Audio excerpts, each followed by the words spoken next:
The Marines forced her to scrub toilets. They did not see the ghost in her eyes. Her silence could cost them everything. The men of this forgotten outpost would soon learn who she was. It was all because of a name on a sealed file. A name they did not know. The woman who arrived at Firebase Kestrel carried only a single duffel bag and a set of orders that seemed like a clerical error. She was assigned to facilities maintenance. A janitor. Her name, according to the papers, was Anna. Just Anna. She looked to be in her late 40s, with strands of silver woven through dark hair, pulled back in a severe knot. Her face was a map of hard living, etched with lines that spoke of sun and wind, not of fluorescent office lights. She moved with an economy of motion that was unsettling in its quietness. She did not waste a step, a glance, or a breath. The Marines, young and loud and burnished by the desert sun, saw only an old woman, a civilian contractor sent to mop their messes. They gave her a bucket, a mop, and pointed her toward the latrines.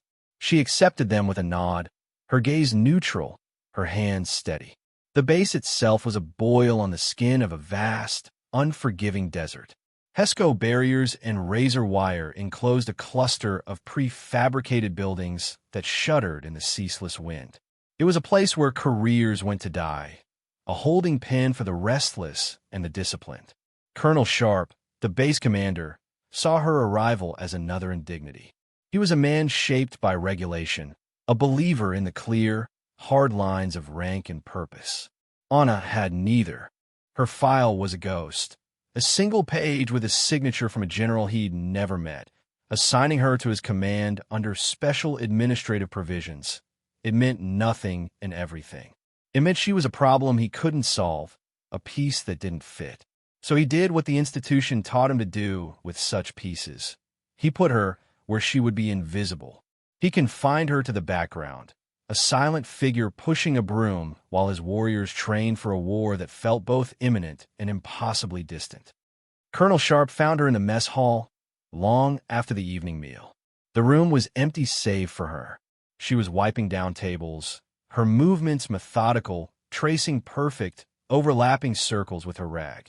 The scent of bleach hung in the air, sharp and clean. He stopped a few feet away, his shadow falling over her. She didn't look up immediately, completing her current circle before slowly straightening. Her eyes, when they finally met his, were the color of a winter sky, deep and unreadable. "You," he said, his voice clipped. "Anna." It wasn't a question. She simply watched him, waiting. "I've read your file," he lied. He'd read the single, infuriating page that constituted her file. "It's thin. Tells me nothing. Who are you? What are you doing on my base?" Her expression didn't flicker. "My orders assign me here, sir." Her voice was low, devoid of inflection. It was the voice of someone who had learned long ago that words were liabilities. Sharp's jaw tightened. He despised passive resistance. "Don't play games with me. This is a forward operating base, not a retirement home. We have a mission here. Everyone has a purpose, a function. Yours appears to be sanitation." The word dripped with condescension. He wanted a reaction, a flash of anger, a flicker of resentment. He received nothing. "Yes, sir," she said. "Sanitation." He felt a surge of frustration. It was like talking to a stone wall. He gestured around the empty hall. "This base is full of killers. Snipers, breachers, reconnaissance Marines. Men who can run 20 miles with 100 pounds on their backs and still put a round through a keyhole at 1,000 yards. What value do you possibly bring to that equation?" She finally broke eye contact, her gaze drifting to the window, toward the vast darkness of the desert. "I keep the place clean, sir." The simplicity of it was an insult. He felt dismissed, as if his world of strategy and combat was of no more consequence than the dirt on his floors. "See that you do," he snapped, turning on his heel. "Stay out of the way. Do your job. And don't cause me any problems." As he walked away, he felt her eyes on his back, a silent, unnerving weight. He had asserted his authority, yet he felt as if he had lost the exchange. The woman was a blank slate, and it unnerved him more than any open defiance would have. He resolved to ignore her, to let her fade into the background until her mysterious term of service was over. Anna's days fell into a silent rhythm. She rose before the sun, long before the first bugle call echoed across the compound. She cleaned the command center while it was empty, the screens of the monitors casting a ghostly green glow on her face. She scrubbed the barracks floors while Marines were out on morning physical training, their shouts and grunts a distant chorus. She cleaned the latrines, the mess hall, the clinic. She was a phantom in gray coveralls, always present but never truly seen. And as she worked, she watched. Her work was a cover for her observation. While wiping down the consoles in the command center, she absorbed the satellite maps, the patrol schedules, the radio frequencies. While cleaning the windows of the armory, she noted the inventory, the state of the weapons, the quiet competence of the senior gunnery sergeant, and the sloppy haste of his subordinates. She learned the base. She walked its perimeter under the guise of picking up wind-blown trash, her eyes scanning the angles of the guard towers, the placement of the claymore mines, the subtle depressions in the sand that hinted at weak points in the fence line. She noted the shimmer of heat mirage on the horizon and how it distorted the landscape at different times of day. She watched the Marines on the firing range. She saw their groupings, their breathing patterns, the way they flinched before a shot or failed to properly account for the gusting wind. She saw the swagger of the ones who were good and the quiet frustration of the ones who were not. She saw everything. On her left wrist, usually covered by the sleeve of her coveralls, was a small tattoo. It was a simple, stylized image of a hawk, its wings swept back, its eye a single, sharp point. It was faded, the ink blurred by time and sun, a relic of a life she had buried. One afternoon, a young corporal named Diaz, barely out his teens, saw it when she reached to grab a fallen cleaning bottle. "Cool tattoo," he said, more to break the silence than out of genuine interest. Anna pulled her sleeve down reflexively. "It's old," she said, and turned back to her work, the conversation over. But Diaz had seen her eyes linger on the rifle racks in the armory for a moment too long. He had seen the way she tracked the flight of a distant raven, her head tilted, her focus absolute. He was the first to feel a prickle of doubt, a sense that the old janitor was more than she seemed. He started watching her, too. The pressure began as a whisper of wind from the south. Within an hour, it was a scouring roar. A hubbub, one of the titanic sandstorms that could swallow the sky, descended on Firebase Kestrel. The world outside the thin walls of the buildings dissolved into a churning wall of brown. Visibility dropped to zero. The fine, talc-like dust worked its way into everything, machines, lungs, and nerves. All patrols were recalled, and the base went into lockdown. But the storm was more than an inconvenience. It had teeth. The primary communications array, a sensitive satellite dish on the roof of the command center, went down. One moment, it was feeding a steady stream of intelligence. The next, it was static. Panic, low and acidic, began to bubble in the command center. Lieutenant Miller, a young officer whose confidence far outstripped his experience, was at the helm. "Get tech support on the horn," he barked into the backup radio. "The backup has a range of 20 miles, sir," a sergeant replied, his voice tight. "We're 100 miles from the nearest friendly. We're deaf and blind." The men in the room exchanged nervous glances. Being cut off was a death sentence in this part of the world. Miller's face was pale. He ran through checklists, shouting orders that had no effect. The complex diagnostics were awash of red error codes. Outside, the wind shrieked, a physical manifestation of their isolation. Colonel Sharp arrived, his face a thundercloud. He surveyed the chaos, the frantic, useless energy of his men. "Report," he commanded. Miller stammered through the situation. The comms were down. The storm was projected to last another 12 hours, and they had no way to receive intel or report their status. They were a ghost on the map. Amid the controlled chaos, Anna continued her work. She had been cleaning the adjacent hallway when the alarm sounded. No one had told her to leave, so she hadn't. She stood in the doorway, a mop in her hand, her presence so familiar that the panicked men didn't even register it. She watched the screens, listened to the frantic reports. Her comm was a deep, still pool in the middle of a hurricane. Her eyes were not on the men, but on a small secondary diagnostic screen no one was paying attention to. It showed the power conduits and their voltage fluctuations. She saw the problem. It wasn't the dish. It wasn't the software. It was the power regulator, destabilized by the immense static electricity generated by the storm. Anna set her mop and bucket carefully against the wall. The movement was so deliberate that it went unnoticed in the tense room. She walked past the flustered lieutenant and the stressed technicians. She moved not with haste, but with a placid certainty that was more commanding than any shouted order. "Ma'am, you can't be in here," Miller started to say, his voice frayed. Colonel Sharp turned, about to order her out, but the look on her face stopped him. It was no longer the blank, neutral mask of a janitor. It was something else. It was focus.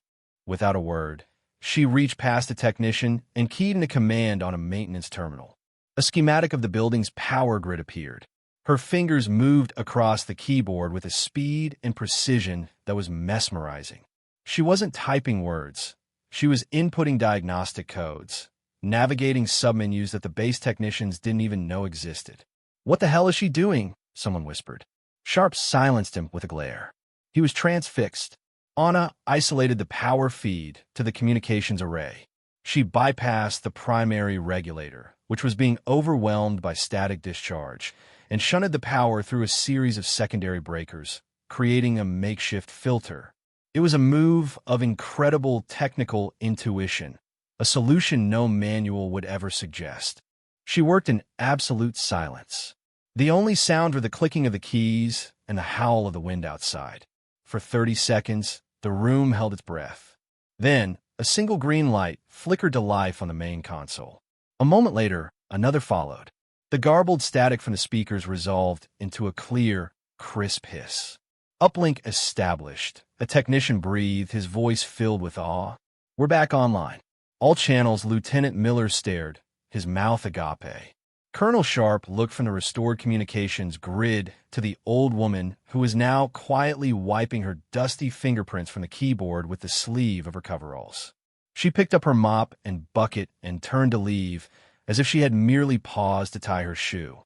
"Anna," Sharp's voice was rough, but the condescension was gone, replaced by something else. Bewilderment. She paused at the door, her back to him. "The storm static field was overloading the phase regulator," she said, her voice still quiet, matter-of-fact. "I rerouted the flow through the backup conduits to bleed off the excess charge. It should hold." And then she was gone, leaving behind a room full of stunned Marines and a silence far more profound than the one the storm had imposed. The incident in the command center became a quiet legend overnight. The story spread through the barracks in hushed tones. The old janitor, the one they called Mop Lady, had fixed the unfixable. The Marines who had once ignored her or offered a casual, condescending nod now watched her with a mixture of suspicion and respect. Their perception had been cracked wide open. Corporal Diaz, the young Marine who'd noticed her tattoo, felt a surge of vindication. He knew there was more to her. He saw the other Marines giving her a wider berth as she cleaned, their eyes following her with nascent curiosity. The smirks were gone, replaced by straight-faced nods. "Who is she?" became a question of the hour. Lieutenant Miller, deeply humbled, tried to find her file again. He ran her name, Anna, through every database he could access. He found nothing. No service record, no contractor history, no background check. It was as if she didn't exist before arriving at Firebase Kestrel.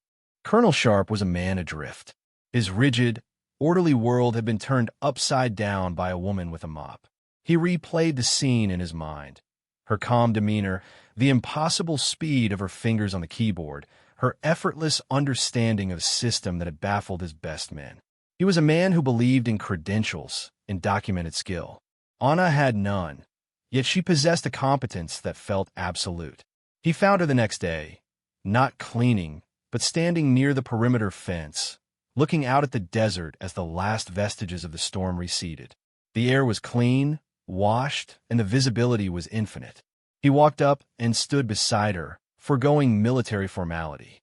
"I owe you my thanks," he said, the words feeling inadequate. The comms array is a sensitive piece of equipment. She didn't look at him, her gaze fixed on the distant mountains. It's a machine, she replied. Machines do what they're told. You just have to know how to talk to them. Sharp followed her gaze. You've spent time out here before. It wasn't a question. The way she watched the landscape, the way she read the wind. It was the look of someone intimately familiar with the deceptive emptiness of the desert. She finally turned to him, and for the first time, he saw a flicker of something in her eyes. It wasn't emotion. It was memory, a shadow of a past he couldn't begin to comprehend. A long time ago, she said, and then turned and walked away, leaving him with more questions than answers. The mystery of Anna had deepened, and the respect she commanded was no longer grudging. It was real. The opportunity for a second trial came a week later. A high-level diplomatic convoy was being rerouted through Sharp's area of operations due to an insurgent threat along their primary route. Their new path would take them down a long, exposed valley road that was a sniper's dream. Sharp's best sniper team, led by a cocky but skilled gunnery sergeant named Reyes, was tasked with overwatch. They set up on a high ridge overlooking the valley. But the conditions were hellish. The post-storm air was crystal clear, but the intense sun was creating a severe heat mirage that danced and shimmered, warping the target image through their high-powered scopes. Worse, a treacherous crosswind whipped unpredictably through the canyon. On the practice range, Reyes and his spotter were struggling. Their shots at the 1,200-meter target were inconsistent, scattered by the wind and mirage. Frustration was mounting. Sharp, watching from the command tent, felt a knot of anxiety tighten in his gut. The convoy was due in 3 hours. Failure was not an option. He needed his best, and his best were failing. It was Lieutenant Miller who made the suggestion, his voice hesitant. "Sir, what about Anna?" Sharp turned, his eyes narrowed. "She's a janitor, sir." She knew the comm system better than the technicians who installed it. Maybe Miller trailed off, but the implication was clear. It was a desperate, illogical leap. But Sharp was a desperate man. "Find her," he ordered. Anna was found in the mess hall, polishing the steel serving line until it gleamed. Miller approached her respectfully. "Mom, the colonel requests your presence on the firing range." Anna looked up, her expression unreadable. She wiped her hands on a rag, untied her apron, and followed him without a word. When she arrived at the range, the tension was thick enough to taste. Reyes, sweating under the sun, saw her and scoffed. "What's this, Colonel? Bringing the cleaning lady for good luck?" Sharp ignored him.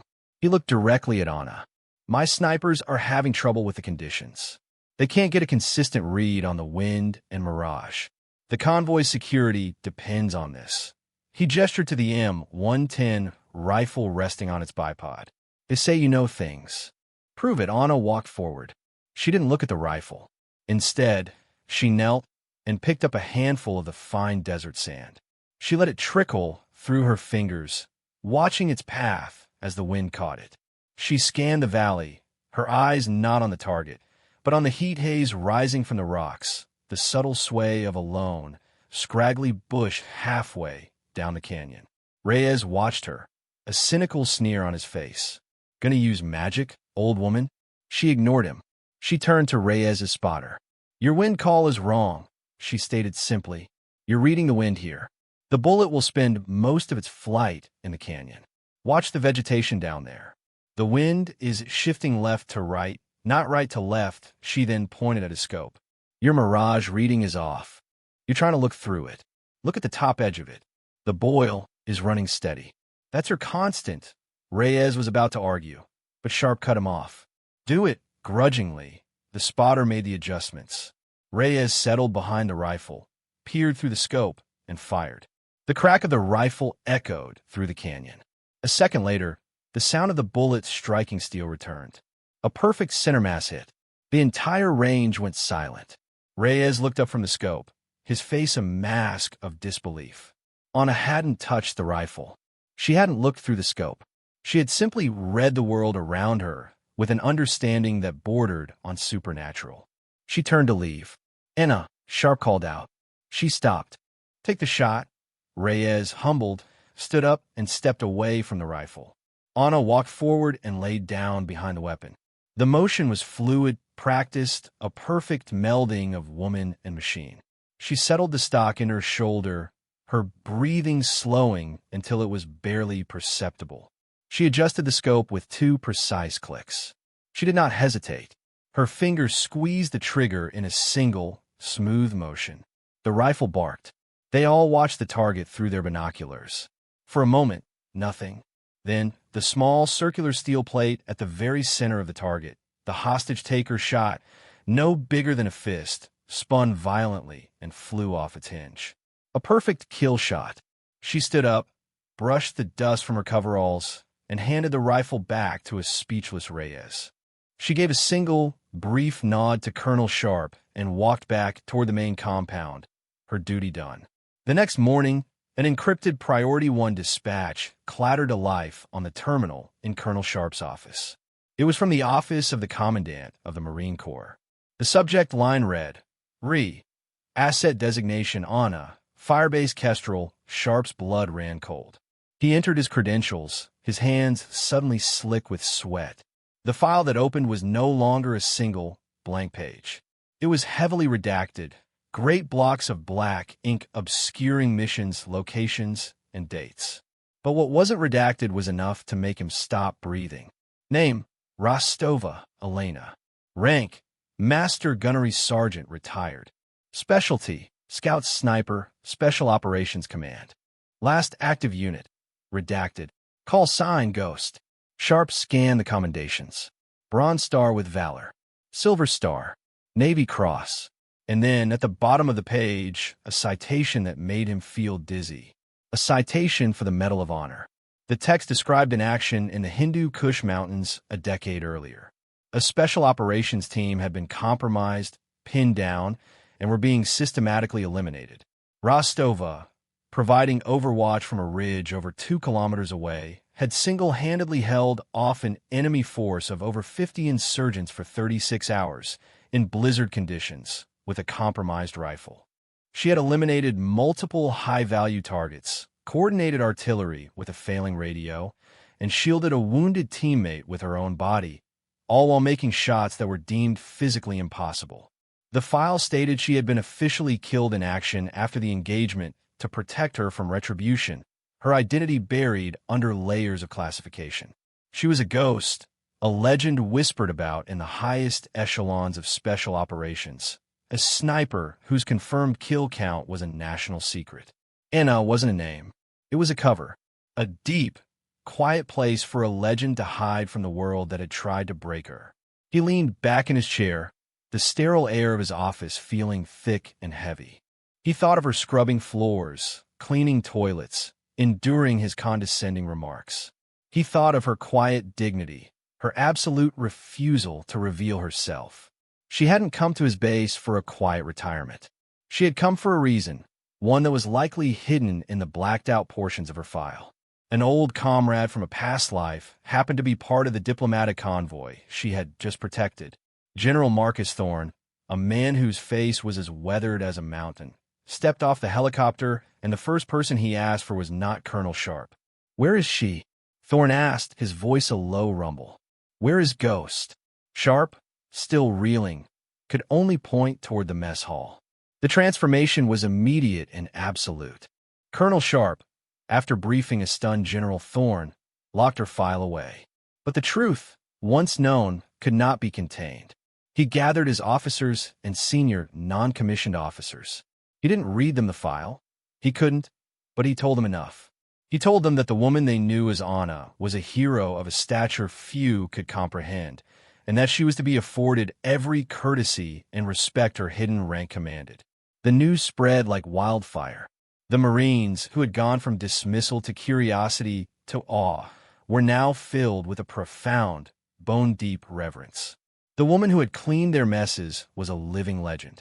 The change was visible in the smallest gestures. When she walked across the compound, Marines would stop what they were doing and stand a little straighter. The boisterous laughter in the mess hall would quiet when she entered. They didn't crowd her or ask her questions. They understood, with a warrior's intuition, that her silence was sacred. They gave her space, an honor guard of distance. General Thorne found her sitting alone at a table in the back of the mess hall, drinking a cup of coffee. He was a 4-star general, a man who commanded armies, but he approached her table like a young lieutenant approaching a legend. He stood before her, not speaking, for a long moment. Elena Rostova looked up, her winter sky eyes meeting his. She gave him a small, weary smile. "Marcus," she said. "You got old." He let out a short, rough laugh. "Look who's talking, Ghost." He sat down opposite her, his big frame seeming to shrink in her presence. "Your cover's blown," he said quietly. "Sharp knows. The whole base will know by sunset." "I figured it might," she replied, sipping her coffee. "You were never good at being subtle." Colonel Sharp approached her later that day as she stood watching the sunset, the same spot where he had first questioned her. He walked up to her, stopped 3 paces away, and drew himself to the rigid posture of attention. He did not speak. He raised his hand in a slow, perfect salute. It was not the perfunctory gesture of a superior officer. It was a salute of profound, unequivocal respect, a salute from one warrior to another. Elena Rostova looked at him. Her eyes held the weight of all the things he would never know, all the battles fought in silence. She did not offer a speech. She did not explain. She simply raised her own hand and returned the salute, her gesture as crisp and precise as his. A quiet acknowledgment passed between them. The debt was paid. Her identity was known, but her peace remained intact. Her work was done. The reason she had been sent to this forgotten outpost, to quietly watch over the son of a fallen comrade, a young, reckless Marine who served under Sharp, was now complete. The boy, Corporal Diaz, had seen her strength firsthand and had begun to mature, his swagger replaced by a quiet watchfulness. He will be fine. Elena Rostova pecked here a single Doffelbeck. She wore simple civilian clothes, a stark contrast to the uniforms and coveralls that had defined her time at the base. She walked toward the helicopter waiting to take her away, her steps as measured and silent as they had been on her first day. This time, however, her path was lined with Marines. They stood in 2 silent ranks, forming a corridor of honor from the barracks to the landing pad. They were not ordered to be there. They had come on their own. As she passed, they did not cheer or speak. Each man, from the lowest private to Lieutenant Miller, simply rendered a salute. It was a silent, powerful testament to the woman who had walked among them as a ghost. Colonel Sharp stood at the foot of the helicopter ramp. He held out his hand. She took it, her grip firm and steady. "Wherever you're going," he said, his voice thick with an emotion he rarely showed, "I hope you find some peace, Master Gunnery Sergeant." She looked at him, and for a fleeting moment, the mask of the stoic warrior fell away. He saw the immense weariness in her eyes, the cost of a life spent in the shadows. "Peace is a high ridge on a clear day, Colonel," she said softly. "The rest is just waiting." She gave a final nod, turned, and walked up the ramp without looking back. The helicopter's blades whipped the desert sand into a frenzy as it lifted off, rising into the vast, blue canvas of the sky. The Marines held their salute until the aircraft was just a dark speck on the horizon. Colonel Sharp stood watching long after it was gone. His gaze fell upon the firing range, to the distant steel target. He could still see, in his mind's eye, the impossible shot she had made, a small, perfect hole in the center of the steel. The final image of her was not of a janitor or a soldier, but of something more elemental, a force of nature that had passed through their lives, leaving them irrevocably changed. The wind picked up, blowing dust across the empty compound, and the quiet hum of the base felt different now, imbued with the memory of the silent strength that had been honored but never fully explained.